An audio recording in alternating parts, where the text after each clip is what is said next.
Let's do it. Oh my God. My back is stiff.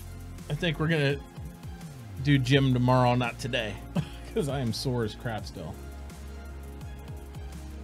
Yeah, it's just bad. All right, so if you go to your loadout customizations, the one thing you always have to remember if you're new to Star Marine is there are 3 loadouts for every game mode. Right? Thank you, Theo. Appreciate that sub, bud. So you got 3 loadouts. You got one for the elimination mode, one for when you're an outlaw on Last Stand, and one for Star Marine. You need to change all of these to be whatever type of loadout you want. I would not, here's the thing for consistency, since you can't choose whether you're an outlaw or a Marine, it just randomly assigns you in Start and Last Stand. I would change them both to be the same structure of loadout to get accustomed to that loadout on both sides. If you end up liking 2 different loadouts equally, you can mix them up like that. But I would just go with essentially one standardized loadout for all 3, get accustomed to it, and then go from there. Some people like to have a different elimination loadout than with their Last Stand because they play objective-based games a lot different than solo. I can totally appreciate that. I used to like to do in elimination games, I used to like to do like light build shotgun. That was fun because you could run around and shoot until they started doing the jump exploit crap. And then I was like, I'm just going to standardize all 3. So what you do is, the first thing, Mobster, what's up, bro? First thing you do is, on any of these builds, you got to go in, undersuit's not so important. In the latest builds of Star Citizen, with most of these, you have to purchase these weapons inside, unless they changed it in the new PTU build, inside the PU in order to have them available to select inside Star Marine. So if you go into your loadout and you're like, oh, I don't have that shotgun, or oh, I don't have this certain element there, go into the PU, purchase them in the store, and then you can use them inside Star Marine. Right? The community mostly plays Last Stand. That's because historically, if you want to get a high KDR like every other super Call of Duty fanboy, what you have to do is you play objective-based gameplay, and all you do is go around and murder people trying to kill the objectives, and you can push your KDR stats through the roof. It's stuff people have learned since they were 12 years old to do. They don't care about who wins or who loses the game because they're not team-oriented. They just care about their KDR. So that way it's all about framing themselves as an individual player rather than this is what I do for my team. This is how many captures I get. This is how many this. And that really annoys the shit out of me. For the main reason, I come from a very team-oriented background when it comes to FPSs. It's all about the team. You could have somebody that's a real crap bag at aim, like me, but is very good with tactics and support, but still essential to a professional level team because the role you play is very good, whether you're a medic, whether you're a support player, those type of things, but you might not be a shooter, so to speak. In this, most people jump into their random, right? And then they just play for themselves. That's it. That's the whole meta of Star Marine right now. Hopefully it won't be forever. And I feel like part of the game mechanics that CIG has imposed on Star Marine caused that. You can only have 4-player squads, but it's a 12-player match. So I can't get more than 4 friends on a list and join a game. So therefore, a lot of people, they might come in there with 3 buddies, or they'll have people try to join on them, but it'll still cross-section them into both sides. So I don't feel like you get that. You can do private matches where you can get full stacks of teams and do all that. But for the regular guy who wants to get in, and if he does care about ranking and all that stuff, it doesn't really promote teamwork in that way. You know what I mean? I imagine we'll get some sort of things. The undersuits aren't super relevant because they don't have a defensive layer. It's more aesthetics, right? For at least when it comes to Star Marine. They might be more relevant for flight suits and stuff inside the PU, but not here. So anyway, that part doesn't matter. I wouldn't worry about undersuit too much. Armor sets, you have 3 basic types. There's a large variety of different types of armor. In this, you pretty much have outlaw or marine armor you can use inside the actual Star Marine mode. But there are some different variants of protective and stuff like that they'll be introducing.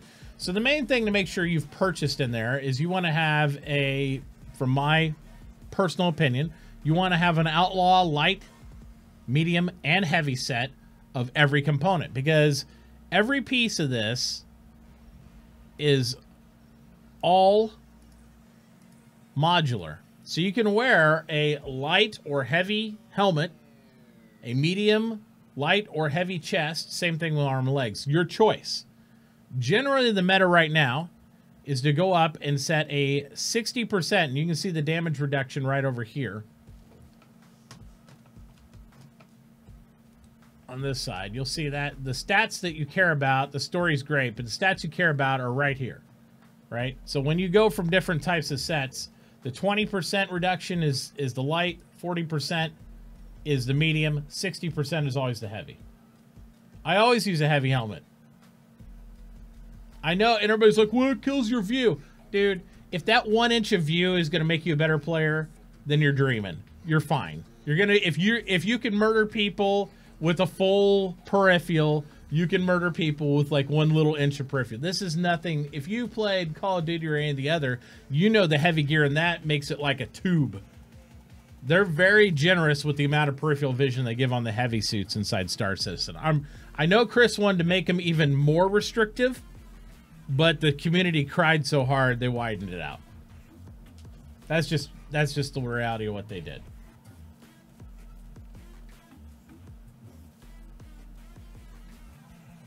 You got to use heavy helm, and I've just recently switched over to heavy chest as well.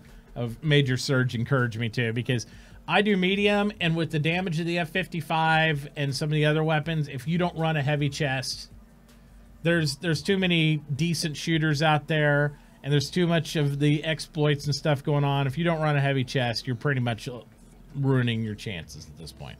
So heavy helm, definitely, at least at this point of stage.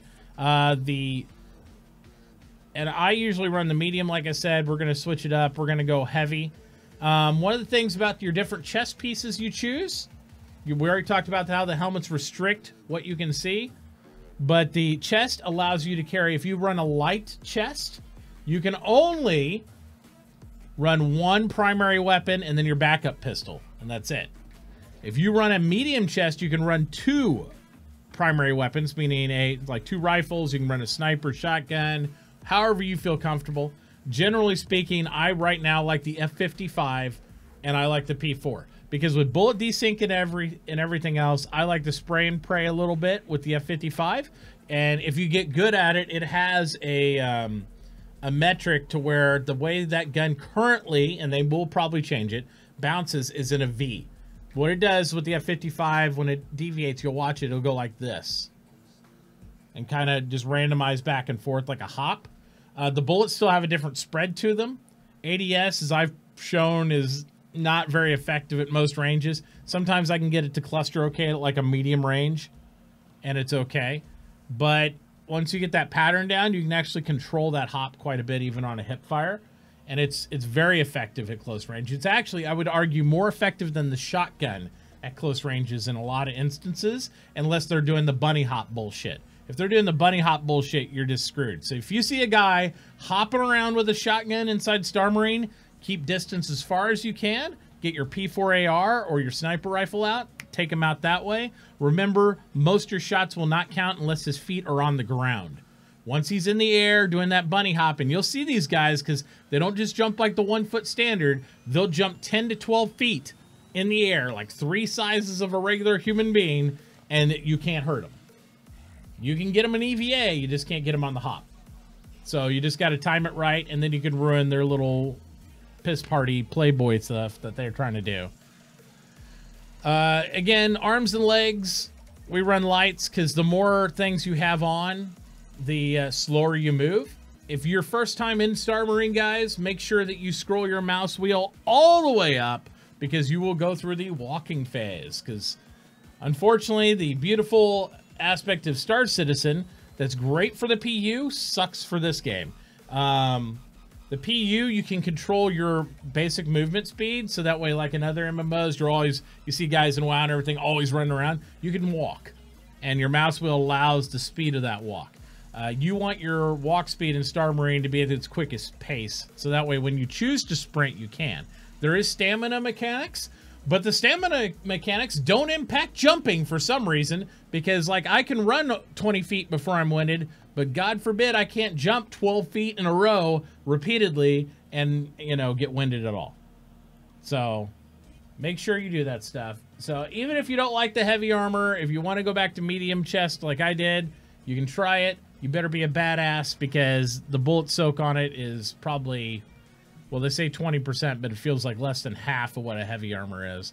But yeah, I would run something like that. Weapons are your choice always. Go over and then make sure you do the same loadout on your Marine. Now, you do have to hit save and close, or the save and equip down here in the bottom right. It's behind me right now. Whenever you make these selections, or they won't persist. Once you do all that, make sure you go back out of this, then go back into loadout. Make sure it's still there and your settings are saved, because it won't always. See right here, I didn't have all my armor set up. It's still got, it says it's equipped this, but it's not showing it. So you got to be careful. So you go armor, make sure you got the rest chest piece. See, that one says I don't have it, so I can't use it. You can choose light.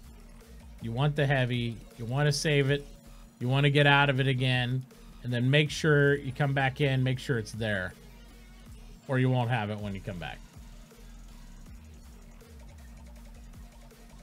Yep. But that's my short version of how to set up in 3.2 Star Marine.